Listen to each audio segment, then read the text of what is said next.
This week marks the first anniversary of the Arab Spring. 1 year ago, hundreds of thousands of Egyptians went onto the streets of Cairo and protested against their president Mubarak. 18 days later, Mubarak stepped down. But the unrest didn't actually start in Egypt. Prior to Mubarak, the Tunisian leader Ben Ali lost the support of his military and fled the country amidst massive unrest. From there, the unrest quickly spread from North Africa to the Levant and the Arabian Peninsula. Now, every country and every nation is different, and every state dealt with the unrest differently.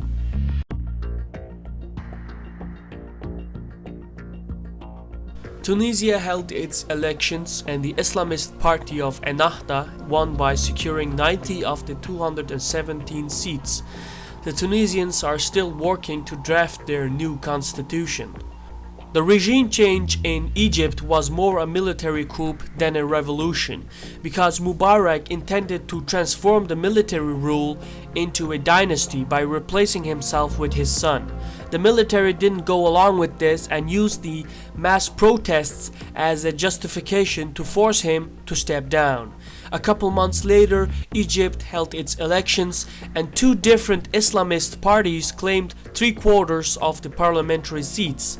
The next step for Egypt is the formation of a government and drafting a new constitution. But we will also need to see to what extent the military will withdraw from the civilian government. Shortly after the fall of Mubarak, unrest broke out in Libya and civil war quickly followed. The rebels were supported by NATO airstrikes, intelligence and special forces, and in the month of August they captured the capital of Tripoli. About 2 months later, the final stronghold of Gaddafi was overwhelmed and he died in the process. Since then, the rebels have remained armed to the teeth and they have increasingly begun to fight each other. So Libya still has a long way to go. First, the transitional government needs to make sure that every segment of Libyan society and clans are represented in the new government, and then needs to move on to disarm these various clans and write a new constitution and hold elections. The Arab Spring also spread to the Arabian Peninsula. This particular region is geopolitically more important than any other region that was affected by the uprisings, but it got way less attention from the media. For example, Qatif, located in the eastern parts of Saudi Arabia. It has a Shia majority, and during the unrest there were signs of Iranian interference. This isn't surprising because Iran is a Shia country, and it has been exploiting religion to increase its influence in the region. Unrest also erupted in the island of Bahrain, where the majority of the population is also Shia, but ruled by a Sunni monarchy. Again, there were signs of Iranian interferences and influences. Despite being small in size, the island of Bahrain has enormous geopolitical value for the Persian Gulf. This is why Saudi Arabia was quick to deploy its forces to Bahrain. The Shia unrest in Bahrain was contained, but in the recent weeks, the unrest has picked up again, as well as in Qatif. These regions are still work in process, but one thing is clear: the Arabian Spring is further complicated by Saudi and Iranian interferences. That's why some analysts say that the Iranian winter could chill the Arab Spring. Protests also erupted in Yemen against President Abdullah Saleh. Not only was there an assassination attempt on his life, but also several divisions in the army defected against him. This raised the possibility of a civil war that could even spill over to the rest of the Arabian Peninsula. That's why the Saudis were quick to mediate a deal between the president and the opposition.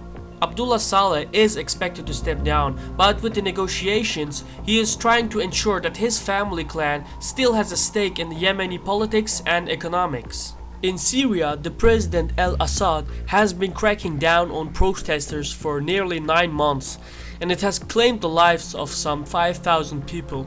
But the unrest in Syria has become much more than just protesters demanding reforms. In many aspects, Syria is like a reversed Bahrain. The majority of the people are Sunni, but the ruling elite is Alawi. This is a brand of Shia Islam, and that's why the Iranians have been heavily supporting the Alawi, because they want to make sure that the ruling family remains in power. On the other side, you have the Sunni population. They are politically supported by Turkey, Saudi Arabia, and pretty much the Western world. So there's a geopolitical struggle going on in Syria based on the Sunni and Shia aspects. It's mainly about Turkey and Iran fighting over influence in Syria. The opposition in Syria is slowly beginning to take up arms. You might say Syria is yet to heat up, but in the end, the ruling elite cannot hold on to power for the long term. The Arab Spring is not yet over. It has evolved and it's much more complex than last year. And as I said earlier, every nation and every country is different and every state deals differently with the unrest. In Tunisia and in Egypt, the leaders were quick to step down. Libya experienced a civil war, and in Yemen, the president is leaving through a negotiated deal. The unrest in Bahrain and Saudi Arabia is not yet over, and Syria has become a geopolitical battleground. To make matters even more complicated, the Iranians are exploiting religion in the region to expand their sphere of influence. And the only ones who can keep the balance with the Iranians are the Turks. So expect a new Cold War campaign throughout the Middle East. When all this unrest started, freedom and democracy was the first thing people expected. And I do think in the end the Arab world will achieve democracy, but democracy is not the same as liberty. Democracy is always based on the culture and the society. So the Arab countries will achieve democracy, but one based on Islamic values, not Western values. This was a Caspian report by me, Shirvan. Thank you for watching. Sağ ol.